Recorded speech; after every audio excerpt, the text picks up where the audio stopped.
ఓం అస్మద్గురుభ్యో నమః. భగవద్రామానుజులు అనుగ్రహించిన వైకుంఠ గద్యం అవతారిక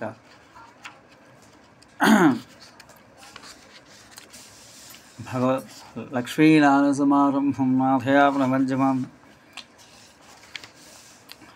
అస్మదాచార్యపర్యంతం వందే గురుపరంపరం వసుదేవసుతం దేవం కంసచానూరమర్దనం దేవకీ పరమానందం కృష్ణం వందే జగం గురుం.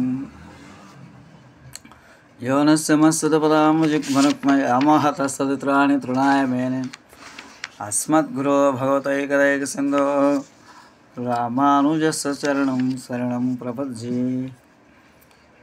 ప్రియ భగవద్బంధువులారు, ఈరోజు మనం వైకుంఠ గద్యం అవతారిక అనుసంధానం చేసుకుంటున్నాం. భగవద్రామానులు తమ మనసులో చుచ్చుకున్న అర్థం తాడి చెట్టు నీడవలే తమకొక్కరికి మాత్రం ఉపయోగపడటం కాకుండా కల్పవృక్షం నీడవలే లోకానికి అంతటికి ఉపయోగపడాలని భావించి అనుగ్రహించిన అందువలన పూర్వం నాడు ఉలఖమం తన్నై పోలు సంస్కరింపబడే రీతిలో ఉపాయోపాయాలను నిష్కర్షించి పలికి పరోపదేశం చేయటం కోసం ఈ వైకుంఠ స్తవాన్ని ఆరంభిస్తున్నారు. పృథు గజ్జ అయిన శరణాగత గజ్జలో సాధారణంగా భగవాన్ ఉద్దేశించి స్వప్రార్థనా రూపంలో పలికారు. మిత గజ్జ అయిన శ్రీరంగ గజ్జలో ఆ ప్రార్థన సౌలభ్యానికి పర్యంత సీమ అయిన శ్రీరంగనాథునిగా విషయం అనుగ్రహించారు. శ్రీరంగనాథుని విషయంగా దీనిలో పరత్వానికి పరమావధి శ్రీ వైకుంఠనాథుని విషయంగా ఇతరులను ఉద్దేశించి కర్తవ్యోపదేశాన్ని చేస్తున్నారు. ఇందులో ఉపాయమైన అంశం సంగ్రహంగా పలికి ఉపేయాంశం చాలా వివరంగా అనుగ్రహిస్తున్నారు. ఈ గజ్జలో 6 చూర్ణికలు ఉన్నాయి. వాటి తాత్పర్యం ఈ కింద తెలుపబడుతుంది.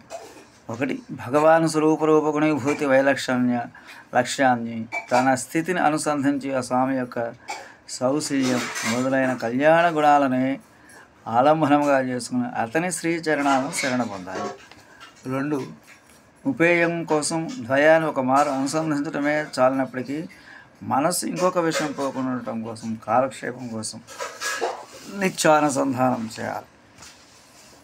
3వ పాయింట్, ఈ అధికారి అచ్చరాది మార్గంలో ప్రయాణించి ప్రకృతి మండలాన్ని దాటిపోయే క్రమం, ప్రకృతి మండలాన్ని దాటిన తర్వాత ప్రవేశించే నిశ్చయభూతి యొక్క వైభవం, ఆ దేవి నా దేశ విశేషం యొక్క స్వభావం, అక్కడ ఉండే అలంకారాలు, అటువంటి చోట ఉండే దివ్యదేవేరులు, సర్వేశ్వరుడు ఏం చేసి ఉండే సన్నివేశం, ఆ దేవతలకు అనుభాగ్యమైన స్వామి రూప సౌందర్యం, దివ్యాభరణాల చేరిక, దివ్యాయుధ వర్గం, అవిచ్ఛిన్న కైంకర్యాన్ని చేసే నిత్యసూరి పరిషత్, వారి నిత్య కైంకర్యాల లక్ష్యమై వేంచేసి ఉండే పరంపదనాథుని సన్నివేశం అని వీటిని అనుసంధించి ఈ ఉపయోగాన్ని తాము ఎప్పుడు పొందగలమని ఆశపడి ప్రతీక్షించి ఆ ఆశకు తగినట్లు పోయి సమీపించి స్వామి నా నుండి నిత్య కైంకర్యాన్ని నీవు స్వీకరించాలని ప్రార్థించి ఆత్మసమర్పణాన్ని చేయాలి.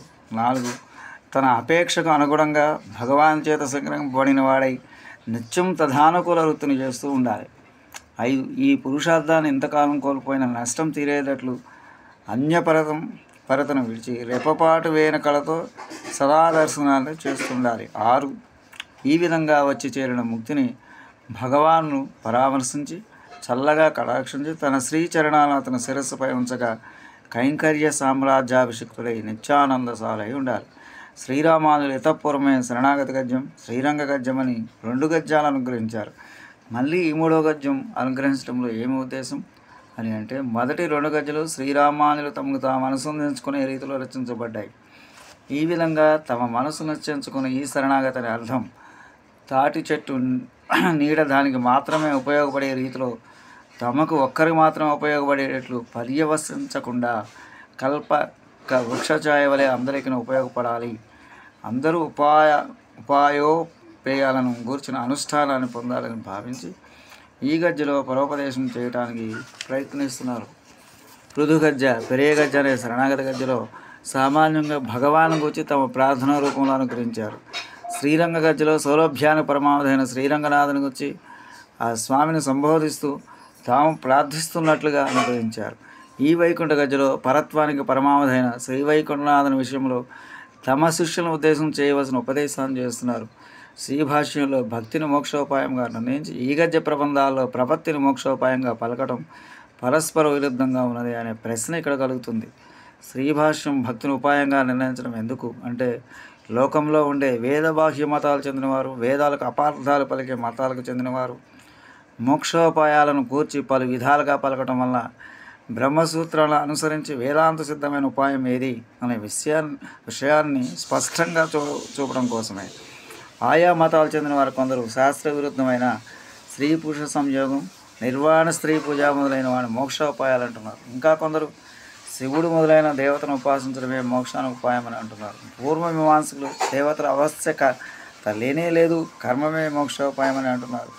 మాయావాదులు నిర్విశేష చిన్మాత్ర రూపమైన బ్రహ్మను గూర్చి జ్ఞానమే మోక్షోపాయం అని అంటున్నారు. ఈ రీతిలో పలు విధాలుగా పలికే వేద విరోధులను, వేదాలకు అపార్థాన్ని పలికే వారిని నిరసించడం కోసం వీరు పలికే శాస్త్ర వాక్యాలకు అర్థం మీరు చెప్పే రీతిలో కాదు. యుక్తులను బట్టి, స్మృతులు మొదలైన మిగిలిన ప్రమాణాలను బట్టి చూసినప్పుడు కర్మయోగం, జ్ఞానయోగం అనే అంగాలతో చేత ఉపకృతమైన భక్తి మోక్షానికి ఉపాయం అని పలకటమే ఉపనిషత్తుల్లో ప్రబలంగా కనిపించే నిర్ణయమని తెలపవలసి ఉన్నందున భక్తి యోగాన్ని శ్రీభాష్యంలో ఉపాయంగా ప్రదర్శించారు.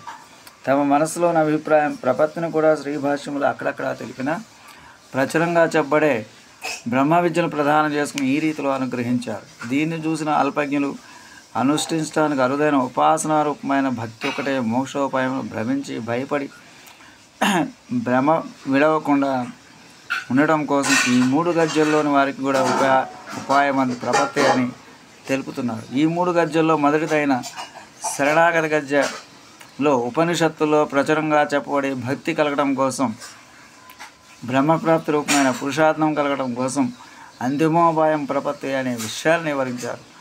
భక్తి నెరగడం కోసం కూడా ప్రపత్తి కావాలని, ప్రపత్తి యొక్క గొప్పతనాన్ని ఆ గద్యలో తెలిపిన దాన్ని బట్టి కొందరు ప్రపత్తి భక్తి అంగమై భక్తియే ప్రధానోపాయమవుతున్నదా అని సందేహించడానికి అవకాశం ఉన్నది.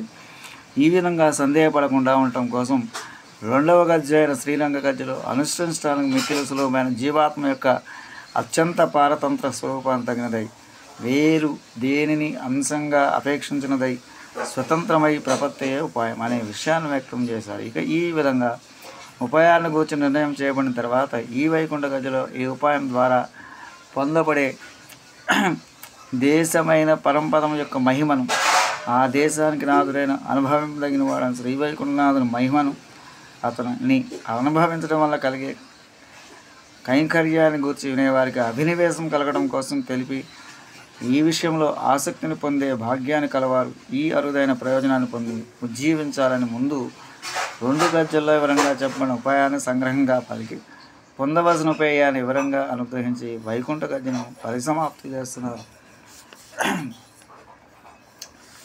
మంగళాశాసన పరమదాచార్య పురోగమై సర్వైశ్చ పూర్వైరాచార్యై సత్కృపాయాస్తు మంగళం. స్వస్తి. జై శ్రీరామ్.